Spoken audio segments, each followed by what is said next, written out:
everybody. Now the exams are so near. We need to do quick revisions of all the chapters, and let us start with the memory map so that you can quickly recall whatever you have learned in the past 1 year. Okay, so let me start. If you are going to prepare haloalkanes, starting from alkanes, what do you need to do? Put chlorine in presence of anhydrous aluminum chloride, then you will get your alkyl chloride. If you have added bromine in presence of anhydrous aluminum bromide, you will get alkyl bromide. If you are planning to prepare alkyl iodide, you have to take iodine in presence of iodic acid or mercuric oxide or nitric acid. So this is how you will get your alkyl halides starting from alkanes. So the second method is from alkenes. It has a lot of pros and cons, but let's do it simple. Alkenes, you are adding hydrogen halide. So one of the carbons take up hydrogen and the other carbon takes up the halogen. So you'll end up with an alkyl halide where one of the carbon has a hydrogen and the other carbon has a halogen, usually a bromine. If you're planning to prepare alkyl halides from alcohols, what you can do is you can take an alcohol and add HCl in presence of anhydrous zinc chloride. So your tertiary alcohol will react fastest with an tertiary alcohol because the OC bond is weakest. The OH will get replaced with Cl in presence of anhydrous zinc chloride. If you're planning to do the same reaction with HBr, which can also be generated with NaBr and H2SO4, you will get an bromide. And if you are looking to convert an alcohol to an alkyl iodide, what you need to take up is Ki in presence of 95% orthophosphoric acid. Okay.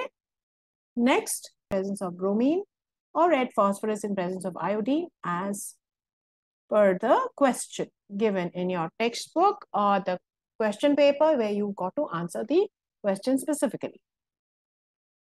If we want to do a halogen exchange reaction, say I have a chloride or a bromide already and I want an iodide, I would take NaI, and this is called the Finkelstein reaction.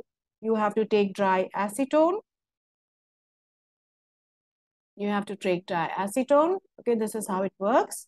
Or if you want to replace the halogen, which is a chloride or a bromide, with a fluoride, you have to take AgF.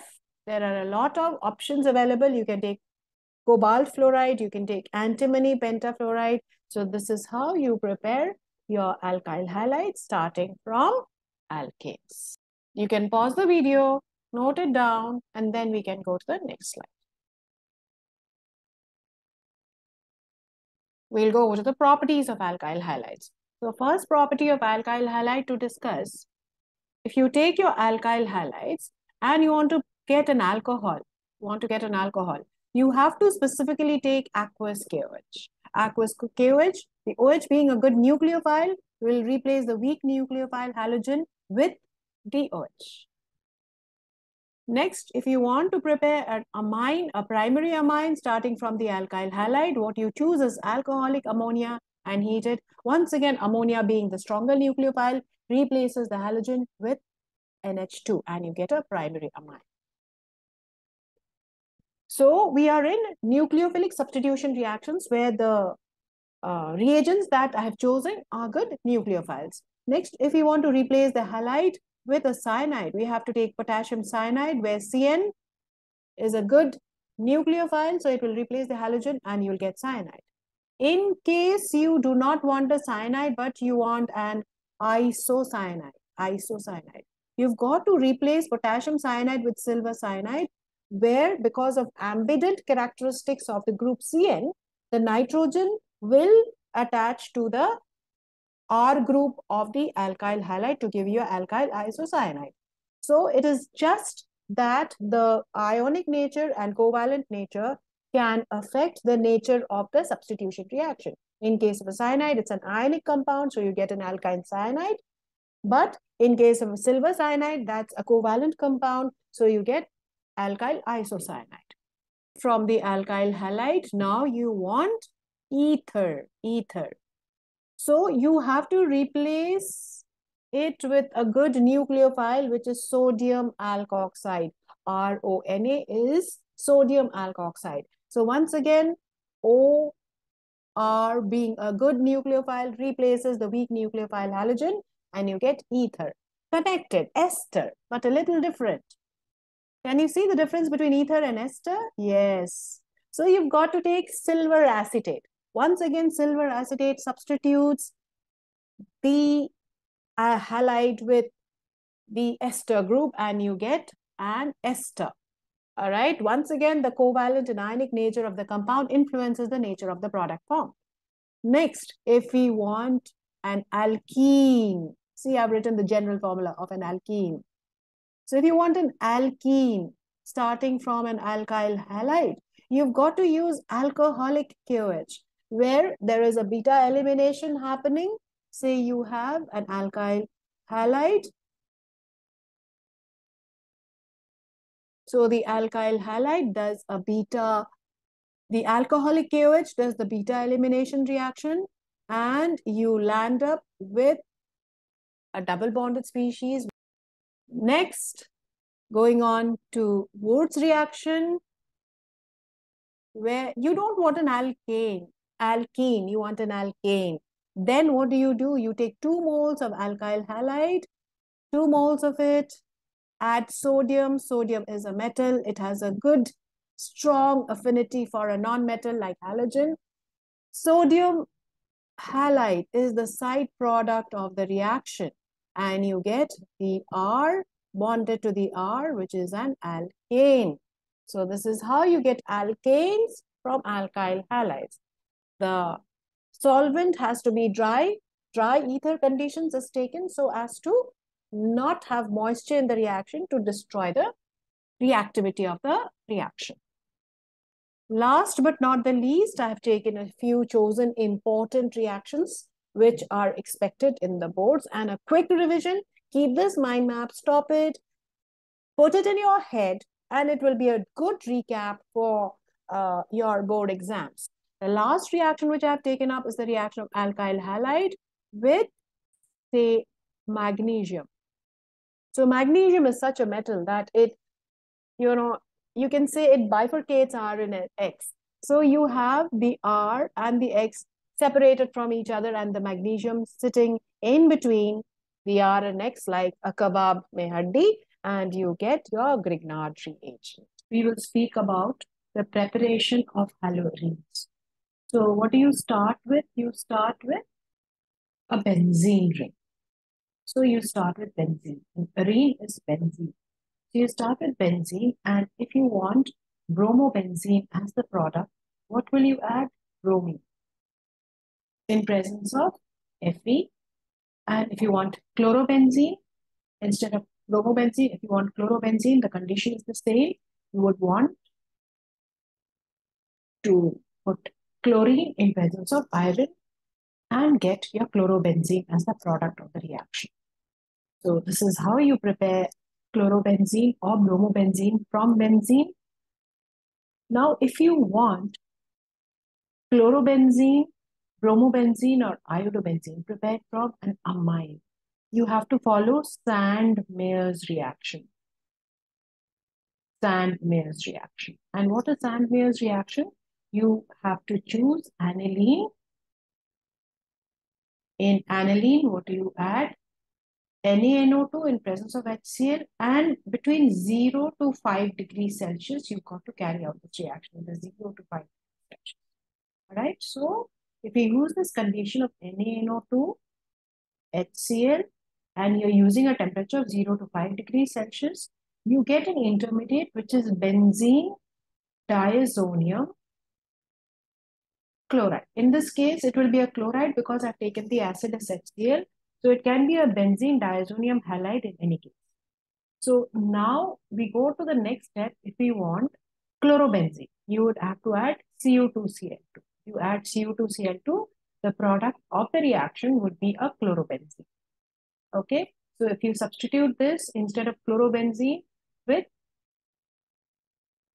Cu2Br2, you will get a bromobenzene.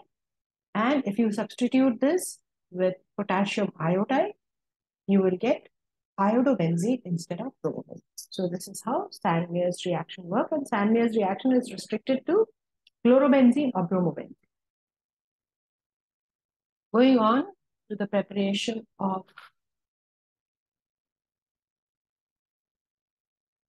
a chlorobenzene or a bromobenzene starting with phenol, you have an option of putting PBr3 where you get the bromobenzene starting from phenol.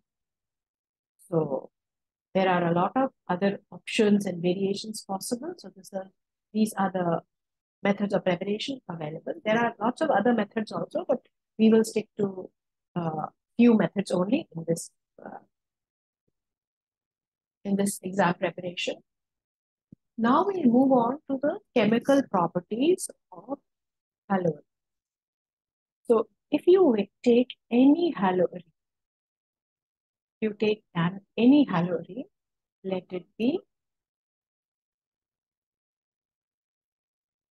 any halogen. And what do? You want to prepare phenol. If you take sodium hydroxide,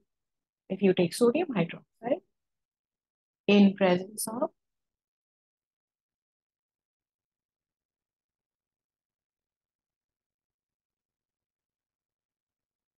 if you take sodium hydroxide at 300 atmosphere pressure and 623 Kelvin temperature, you have to be very specific about the temperature, very specific about the pressure.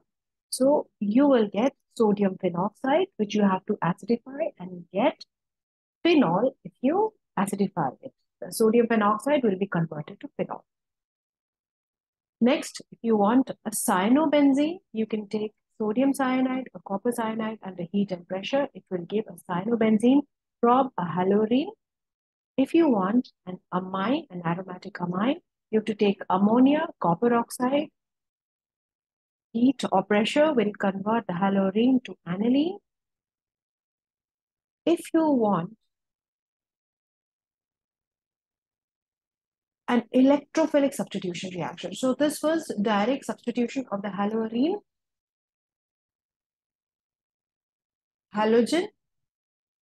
with the respective nucleophile. So these three represent the nucleophilic substitution. All right, what is the difference between nucleophilic and electrophilic substitution? The nucleophilic substitution reaction substitutes the halogen with the respective nucleophile like OH or CN or H2. So these three are pertaining to nucleophilic substitution. Right? Now let's go on to the electrophilic. From here onwards, start the electrophilic substitution. So since I've taken it as a quick revision, both the nucleophilic and the electrophilic substitution reactions are together. So from chlorination comes the electrophilic substitution reaction. So let's move on. Yes. So if we take the electrophilic substitution reaction, so I've just tried to put this entire, learning in a summary. So this is the memory map that you would use for preparations. Next reaction, the halogenation reaction. So if we take up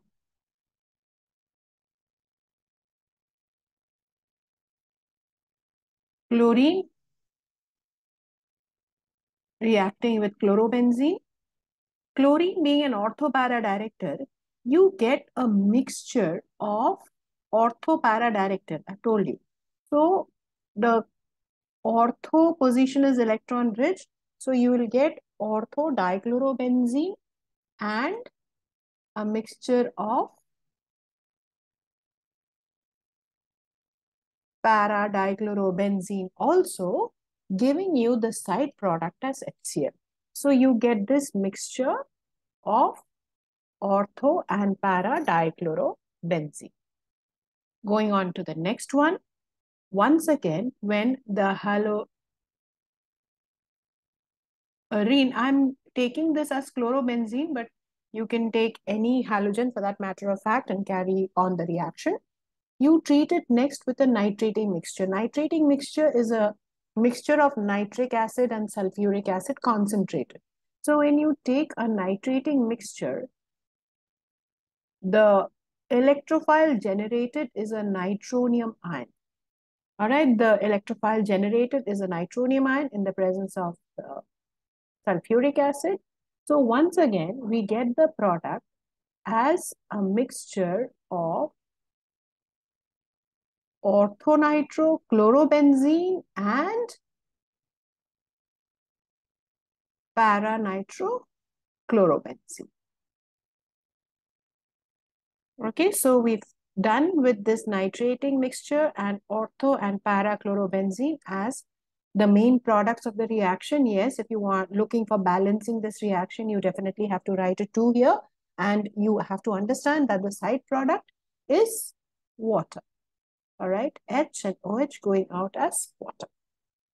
Going on to the next reaction, where the halorine is treated with CH3Cl, say, in presence of anhydrous aluminum chloride. This is Friedel-Crafts alkylation reaction. So once again, the ortho and the para position being electron rich. I had taken up a video on resonance.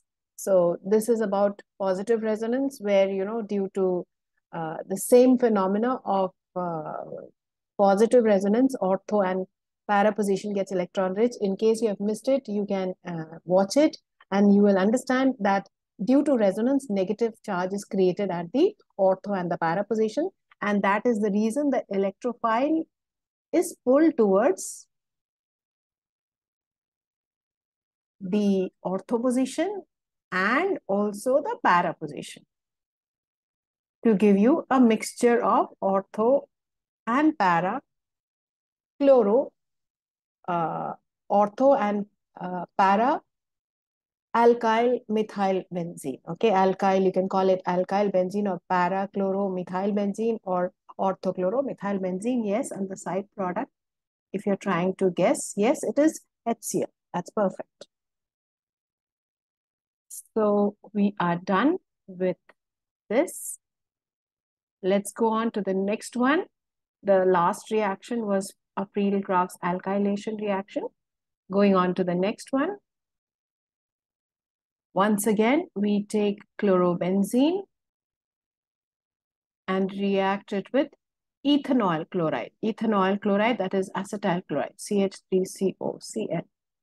So this is Friedel-Crafts acylation reaction or acetylation reaction in general. So in presence of anhydrous aluminum chloride, you will get the electrophile attached to the ortho and the para position, giving you acetophenol. All right, so this is acetophenol. You have orthochloroacetophenone or 2-chloroacetophenone, and similarly you get para-chloroacetophenone as a mixture. So you have your COCH3 at the para position. All right, once again, HCl is the side product of the reaction.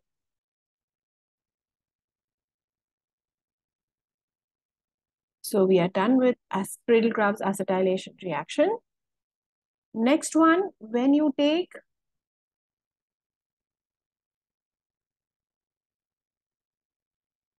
chlorobenzene, 2 moles of it in presence of 2 moles of sodium metal and dry ether as solvent, you get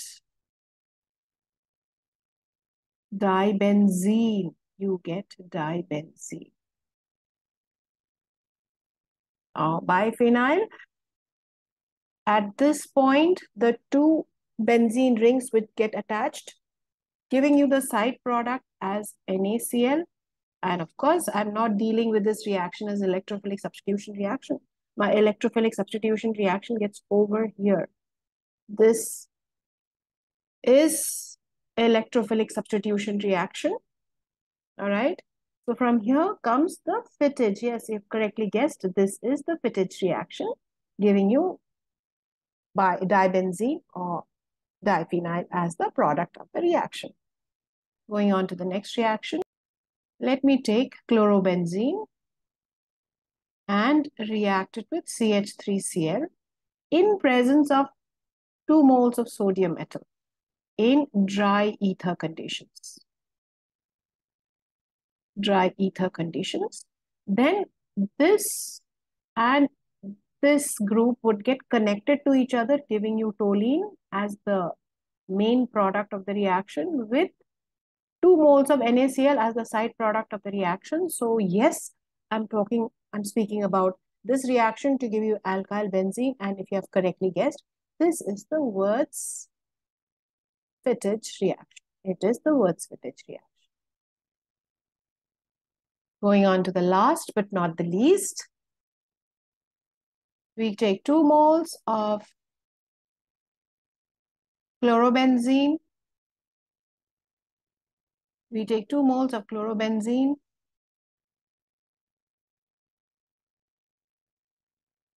along with 2 moles of sodium atom in presence of dry ether. The point at which the chlorine is attached, that is the point at which 2 benzene rings would get attached to each other. All right. Suppose here the chlorine was there. You tilt the compound. So you get dibenzene with sodium chloride as the side product of the reaction. And yes, this is exclusively the Fittig reaction. So with this finishes the properties of haloarenes. Of course, there are a lot of reactions, a lot of permutation combinations which can be done. So that comes the end of the chapter of haloalkanes and haloarenes. If you're wondering, is this the end? No. What is the use of this learning without a little bit of practice? So let us go to practicing a few questions. So the practice questions, MCQs I have for you. Which of the alkyl halide? It's not that I have I've discussed everything in this memory map of mine, but yes, by now you must be a little ready with your chapters. So let us do the practice. Let's practice together. Which alkyl halide amongst the following compounds has the highest boiling point? You know a fact that more the surface area, more the van der Waals interaction, and more the van der Waals interaction, the molecules are tightly held to each other. And if they are tightly held to each other, you would have to supply a higher amount of temperature, a higher amount of energy to boil it. So look at the surface area. B is the correct answer, having the highest surface area. You want to analyze the others? If there is a branching, more the branching, less the boiling point, that is how we analyze it. So obviously this cannot be the answer. The correct answer is B. Yes. We have ticked this. Very good. Let's go to the next one. Why is it difficult? Why is it difficult to break the CCl bond in vinyl chloride? This is a very interesting question. I find it very interesting because, you know, we have never spoken of this kind of resonance before. We have never spoken of this kind of resonance before. Let's go on to it. Yes. So if you see the chlorine, you know, we are trying to make an unstable structure by, you know, having a resonance. Let me write it. So I have my vinyl chloride. So I have the chlorine with a pair of electrons, 3 pairs of electrons rather. So what would happen to one pair? See, of course, this resonance is definitely not possible, but, you know, we cannot rule out the possibility that this will not happen. Why is it difficult to break the CCl bond in actual experimentation? There has to be a justification. So it's because of resonance. A double bond character starts forming between a carbon and the chlorine. Of course, the structure is very, very unstable, but a possibility is there. So due to resonance, there is a CCl double bond happening. So it is difficult to break the CCl bond. So the answer is resonance. Okay, I hope you like the question.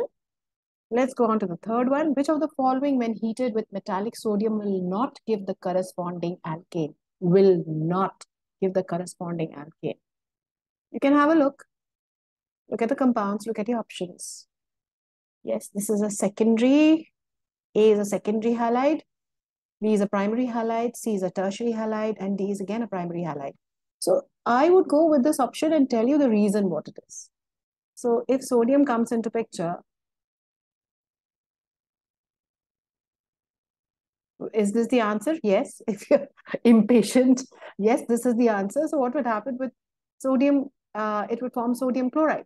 So sodium chloride, there would be a competitive elimination reaction happening. There would be a competitive elimination reaction happening.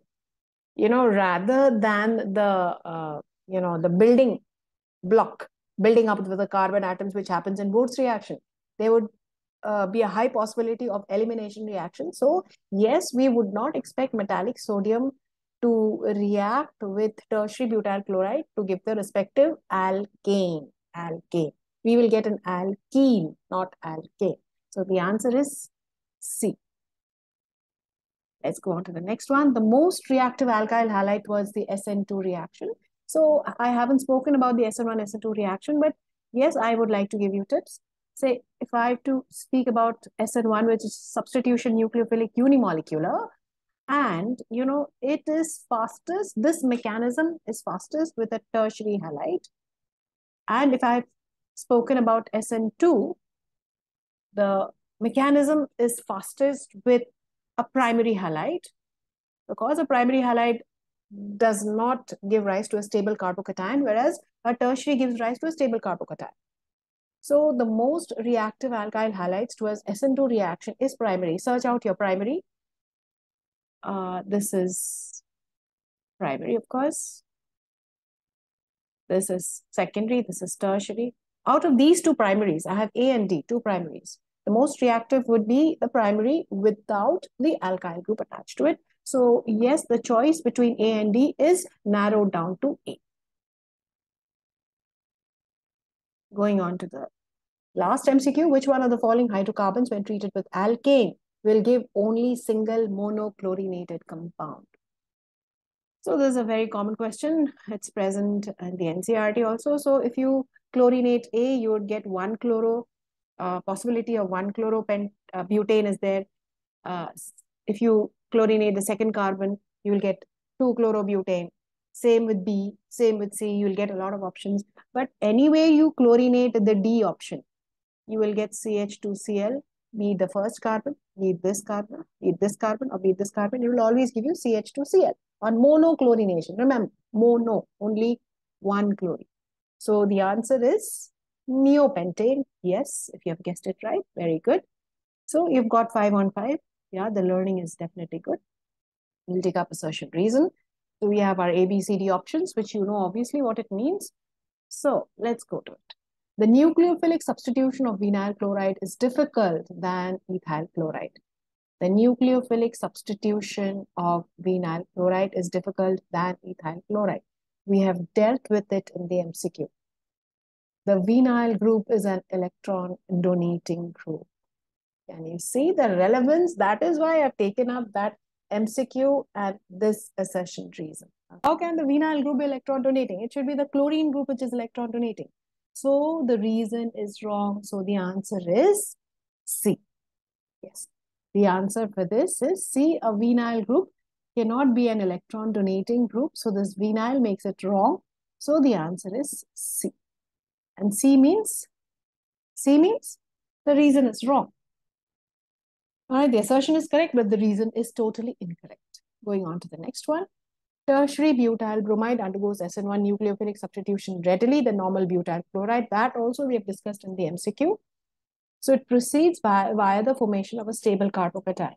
So the answer is correct. SN1 mechanism is followed for tertiary because the tertiary alkyl halides form stable carbocation. Hence, it takes up the SN1 mechanism. So here the answer is definitely, if you're thinking, it's A, and it is correct. Correct. Now, let's go on to the next one.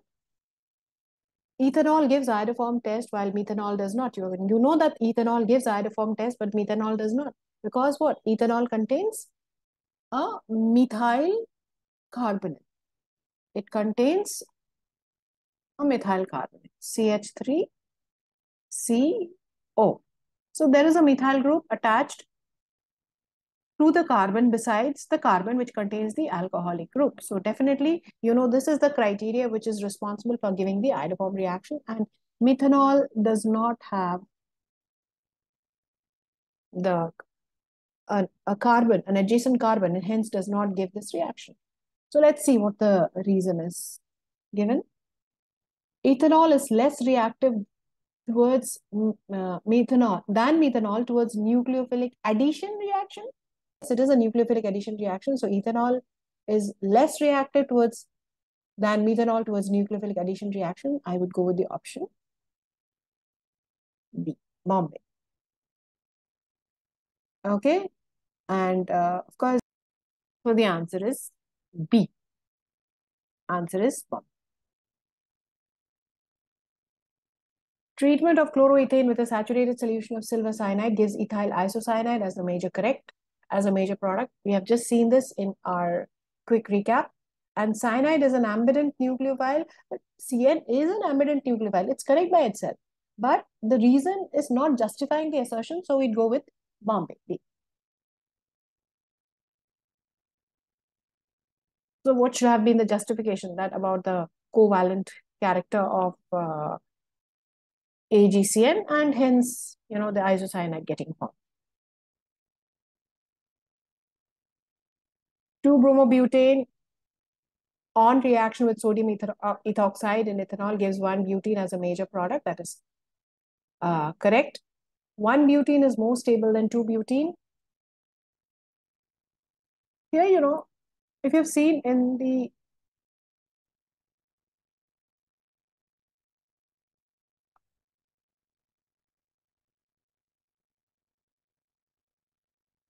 we can go with an option E also. Both are incorrect. Both are incorrect.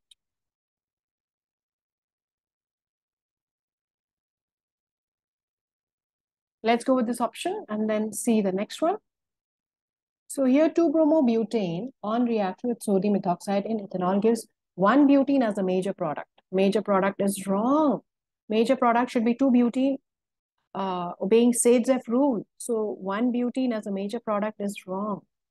And 1-butene is more stable than 2-butene. Even this is wrong. So we should go with an option E, where both assertion and reason are incorrect. So if you get a question of this sort, you can put E where both are incorrect. Okay, you can go with E where both are incorrect.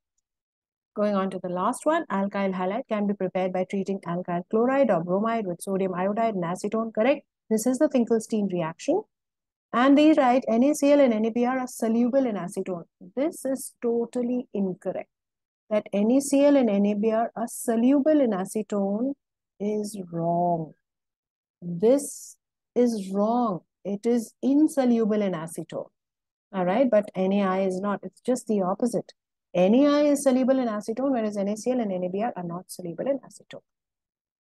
So the option here, yes, you all are correct. It is C. So with this finishes our practice session. Do keep yourself updated because I would be uploading videos on alcohol, phenol, ether, aldehydes, ketones, carboxylic acids, and also amines and biomolecules in my forthcoming memory maps. If you're looking forward to this memory maps, do not forget to subscribe, as it will notify you when I would upload the videos. Wishing you the very best of luck. Do not take up stress and do as much of, practice as possible. That will make you perfect and fetch good marks for you in the board exam. Thank you for watching.